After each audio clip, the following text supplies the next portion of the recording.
Mesdames et messieurs, bonjour à tous et bienvenue dans cette nouvelle vidéo. Ça fait un certain temps qu'on ne s'est pas vu sur YouTube, d'accord, que j'étais absent sur YouTube, on peut dire depuis un petit mois là.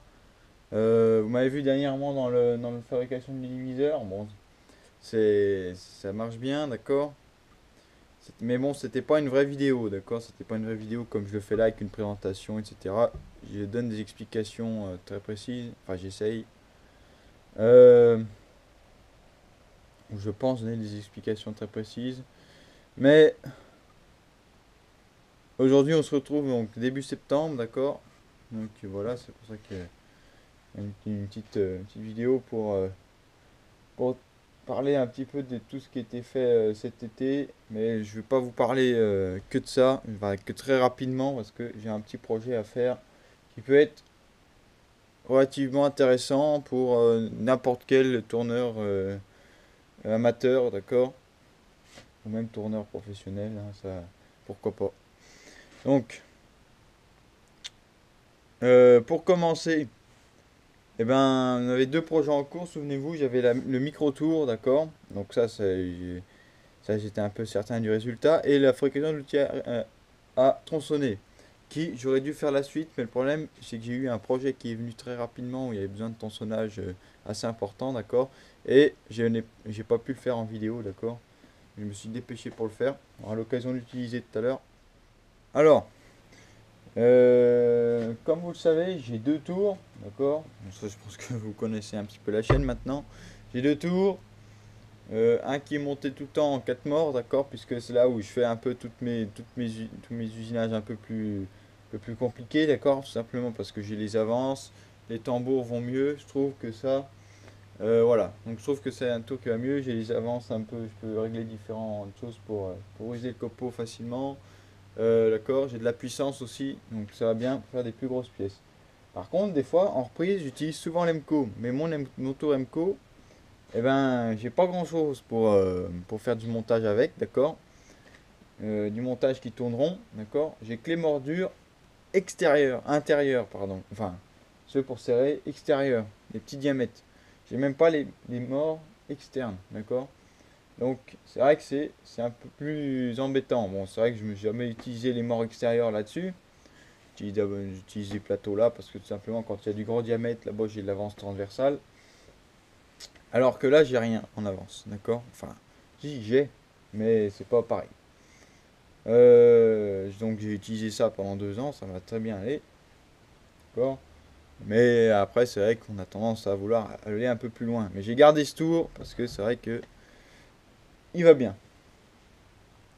Donc l'objectif d'aujourd'hui, ça va être de faire des morts doux. Simplement en utilisant les morts qui sont déjà montés sur la machine, d'accord. Oui, j'ai pensé à ça, j'ai vu quelques photos. Pas trop sur internet, on n'en voit pas plus que ça. J'ai essayé de regarder si on trouvait des vidéos aussi, j'ai pas plus trouvé, mais je vais essayer pour ça, je vais essayer de regarder ça ce matin. Donc voilà, j'ai sorti un peu la doc ROM là, simplement parce que je trouve que cette doc est vachement bien faite, d'accord, elle est un peu ancienne, elle a plus de 20 ans, 30 ans, et je trouve que je trouve qu'elle est vraiment bien faite d'une part parce que on a un peu toutes les dimensions, d'accord, donc ça c'est bien. Donc d'accord, il ne s'agit pas de donner que les références.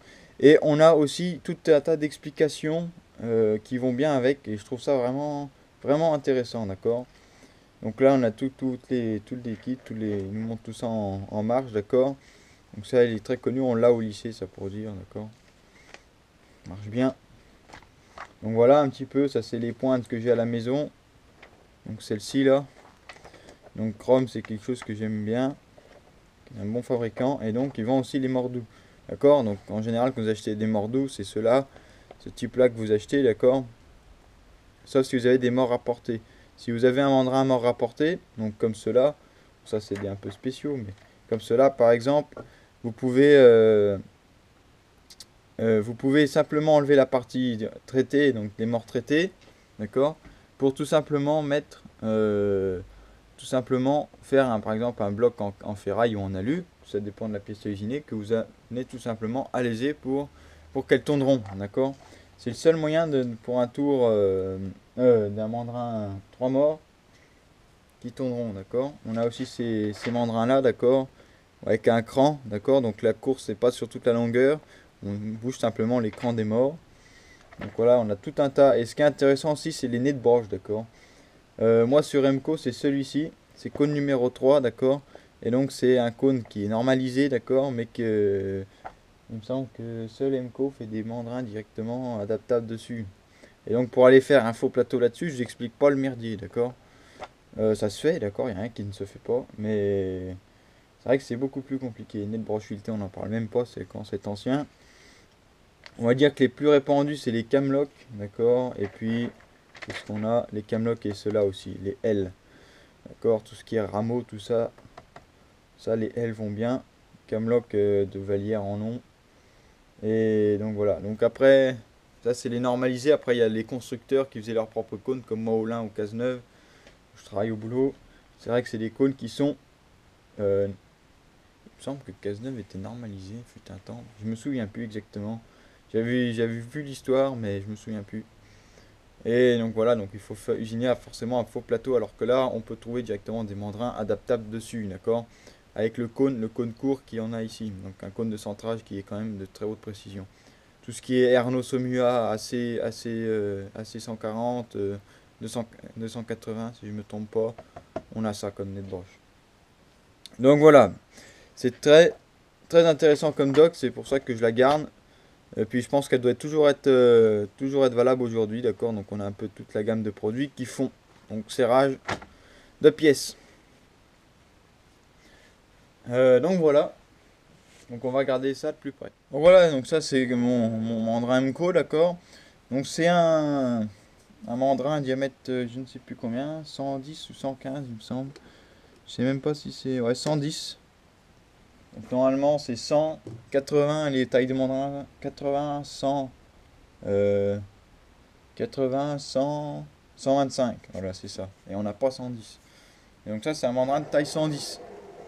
Et donc est-ce qu'on peut adapter d'autres mordeaux directement sur la glissière existante? Je ne sais pas. Mais donc moi j'ai une solution, on va dire, qui peut s'avérer payante. Payante du sens ça va marcher. C'est de mettre un hexagone ici, d'accord, bout d'hexagone, tac, voilà, faire un trou et laisser dépasser de quelques millimètres, d'accord. Donc sans forcer, hein, juste quelques millimètres pour réussir à avoir quelque chose de propre. Là, si je prends un réglet, tac, notre épaulement des morts, fait combien? Eh ben ça fait 5 millimètres, 7 millimètres à peu près. Ah, je suis dans le creux. 6 millimètres ça fait. C'est ça? Oui, c'est ça. Donc 7 millimètres, donc je vais laisser dépasser 10 par exemple, d'accord? Ce qui va permettre d'avoir une petite marge, d'accord? Pour alléger, surfacer, d'accord? Les alléger en surfaçant. Et aussi, donc il va s'agir de mettre des vis, donc une dessus et deux de chaque côté, de plus petites, d'accord? Donc voilà. Faire un trou, donc là j'ai trouvé un brut, donc faire le trou, donc ça verrait très bien, d'accord? On peut le faire aussi avec comme ça, d'accord, avec des bouts de rond, d'accord, avec un trou ajusté. Donc là, ça c'est un trou de 14, une chute que j'ai, d'accord. J'ai essayé ça tout hasard et ça verrait, eh ben, que ça va bien. On est à 14,22 exactement. Donc on essaye, d'accord, et ça paraît bien, d'accord. On peut peut-être essayer de mettre à 14, voilà, sans trop de jeu, d'accord. 14 ce serait même très bien. Et donc après on aura les vis qui vont venir pousser et centrer ça sur le mort. Donc pas de problème. Voilà en gros ce que ça va ressembler, d'accord. Bon, c'est pas... D'accord, c'est pas extrêmement compliqué. Par contre, ce que je pense intéressant qu'il est de faire, c'est de pas faire des bouches, quoique. Je voulais regarder si c'était important ou pas de le faire débouchant. Est-ce que ça pouvait par exemple gêner lors de faire... Non, ça pourrait... On va le faire débouchant. Je pensais que ça allait gêner, par exemple, pour faire des surfaçages dessus, mais finalement non, ça va très bien aller, d'accord. Donc ça va très bien le faire. Au passage,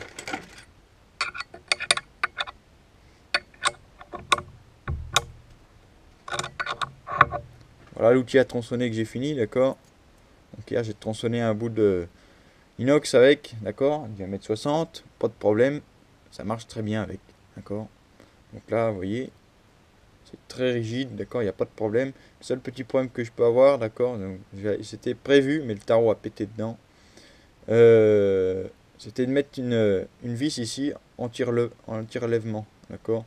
Des fois, c'est vrai qu'on peut arriver, ça m'est pas arrivé encore, mais ça pourrait relever. Bon, à voir avec le temps. Voilà, donc vu que vous avez vu mon outil à tronçonner, donc j'ai serré ça dans le mandrin 4 morts. D'accord, ça va très bien aller. Donc moi j'ai serré, je serre toujours visuellement, d'accord, si c'est du... Donc là on peut voir ça tourne pas spécialement très rond, on le voit à l'œil, d'accord. Mais ça gêne absolument pas pour ce que je vais faire puisque j'ai pas de tournage à exécuter dessus. D'accord, j'ai juste des opérations on va faire tomber 3 pièces. Et donc après, là d'accord, il va falloir centrer mieux que ça, puisqu'on aura les alisages. Voilà. Donc pour ça sinon, donc, on va monter l'outil à... Oh bah on va déjà dresser le bout.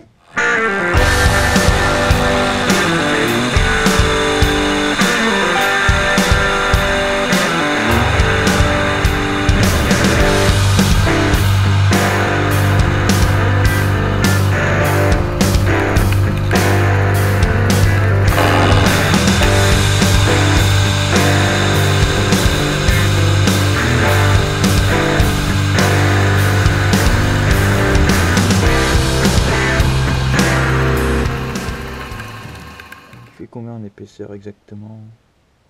1,6. Donc 1,6, 1,6, 1,6, ça fait donc 10, 11,6. Donc allons-y.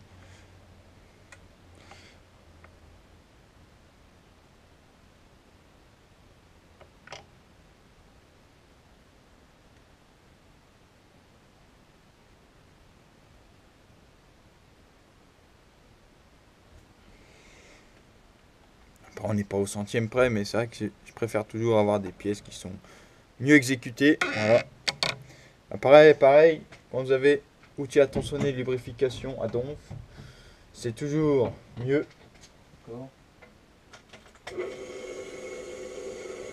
En général, il n'y a pas de problème. Vous tournez des vitesses qui sont assez basses, donc ça n'a pas trop tendance à gicler.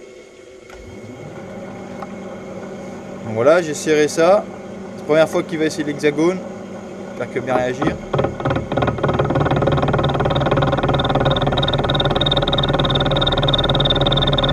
C'est normal au début que ça tracasse. Hein. Voilà.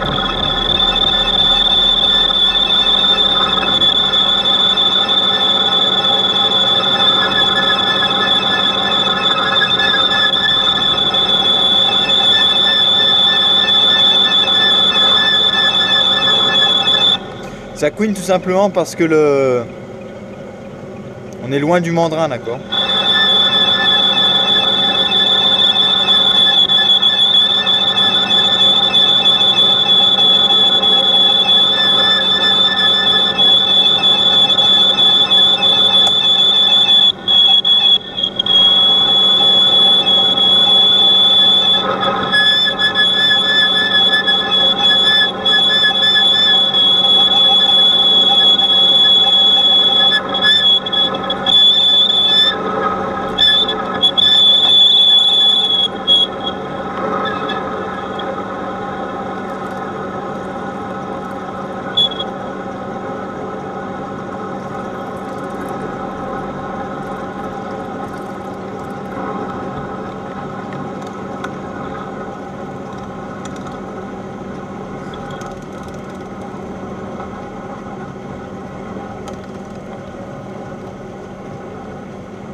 Quand vous arrivez vers le centre, c'est justement l'erreur de ne pas accélérer, d'accord.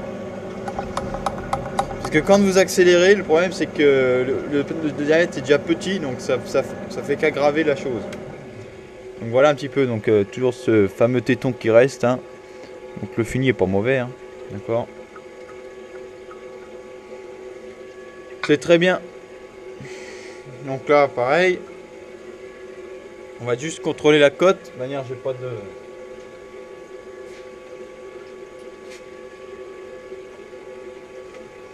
10-30, ça pourra permettre de refaire un surfaçage par la suite, d'accord. Donc là on est reparti pour une nouvelle série.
La surface.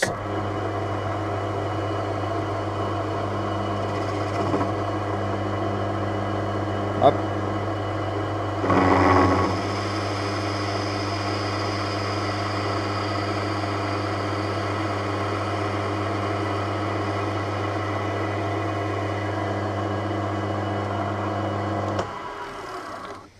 Les experts l'auront remarqué, c'est de l'inox. D'accord. J'avais déjà vu là-bas. Oublié de le préciser, c'est de l'inox. D'accord. J'oubliais aussi, après avoir... Donc là, après avoir tourné, donc c'est comme avoir surfacé avec une fraiseuse. D'accord. C'est de bien enlever toutes les bavures. D'accord. Parce que quand on va faire le même plat sur l'étau, sur la fraiseuse, on risque d'être embêté. D'accord. Donc là, soit vous prenez une lime beaucoup plus grosse, plus grossière, d'accord, pour faire un chanfrein. Soit vous prenez comme moi une lime douce. D'accord. On va mettre des petits coups de... D'accord. Et on ébavure toujours en poussant la lime, d'accord. Parce que soi-disant, quand on tire la lime, on rabat les dents et après elle coupe plus. Bon. C'est ce qu'on m'a toujours dit, alors je fais comme ça.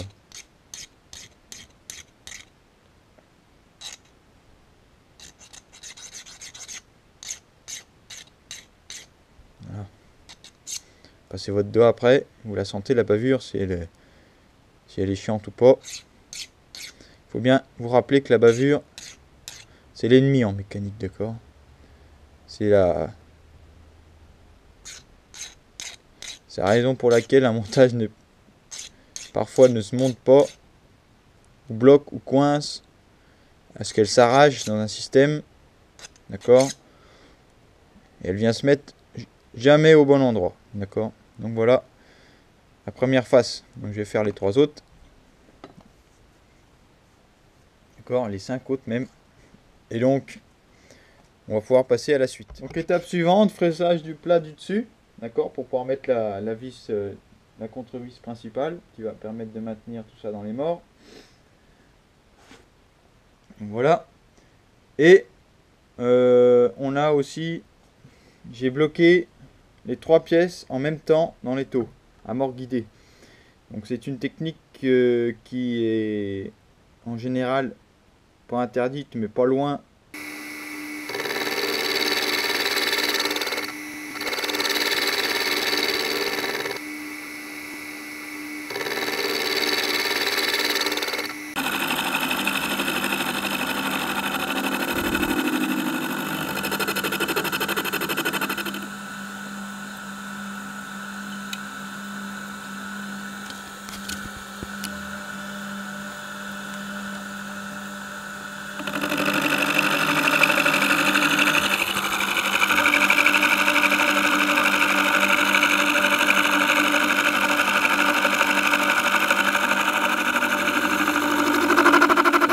problème aussi en fraisage de l'inox, d'accord, quand en général vous avez des très très grosses bavures, d'accord, quand la fraise débouche, d'accord.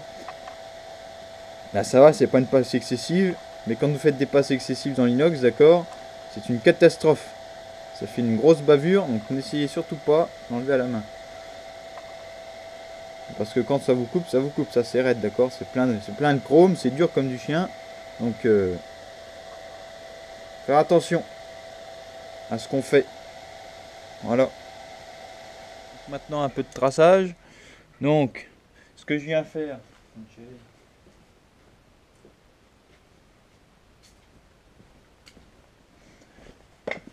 c'est que je vais venir tout simplement à la distance de l'arête ici pour être centré, tout simplement, d'accord.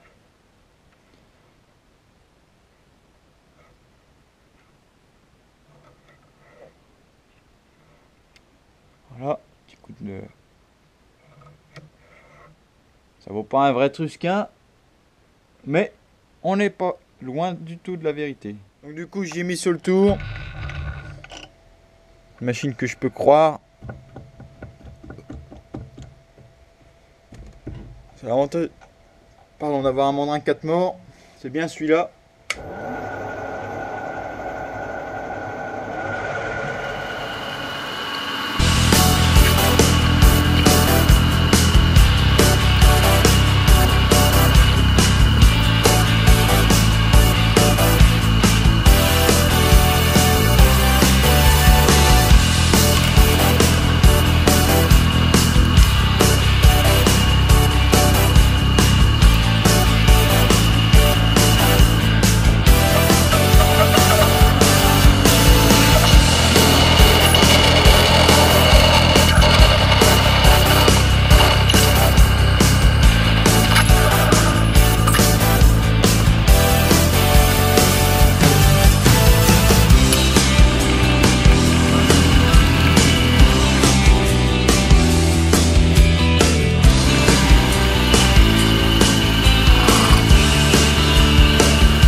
Donc maintenant il ne reste plus qu'à tarauder, donc j'ai percé. Donc M4 par 70. Vérifiez que les vis sont aussi du M4 par du 70.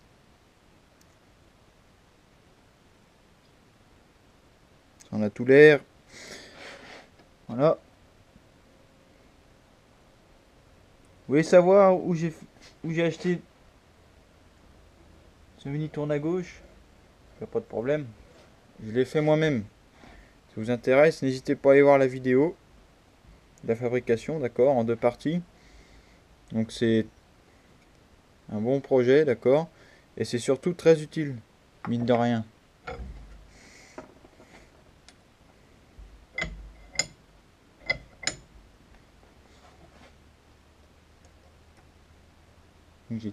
J'explique tout sur la fabrication, d'accord. Voilà, encore un de fait.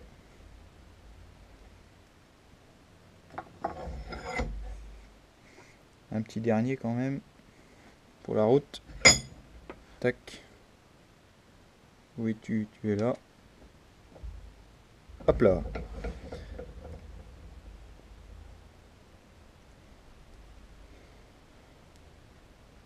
L'inox ça se taraude pas trop mal.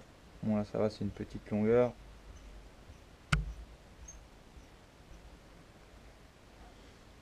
Tac.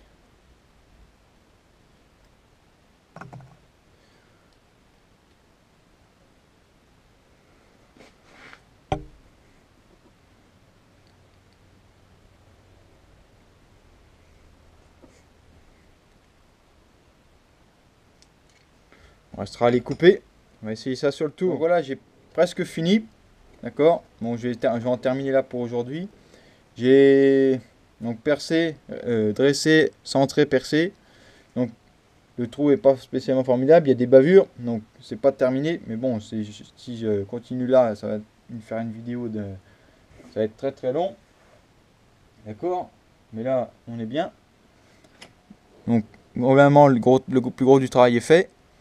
Restera-t-il à alléger l'intérieur, le plus important, les repérer par rapport aux morts, d'accord, et mettre des vis de réglage qui vont nous permettre d'avoir un degré de liberté. En jouant sur ces vis, on peut rattraper des centièmes que le mandrin en mordure mangeait, tout simplement, et qu'on ne pouvait pas régler. Donc là, on va pouvoir régler de quelques centièmes les morts, d'accord, pour réussi à avoir une bonne coaxialité, tout simplement, concentricité. Du mandrin. Et donc après, je pense que si on a un peu plus d'imagination, on aura besoin de mettre par exemple un carré d'alu, d'accord, et de mettre des vis de chaque côté pour pu prendre le mort et prendre des pièces beaucoup plus grandes et plus fines aussi, tout simplement.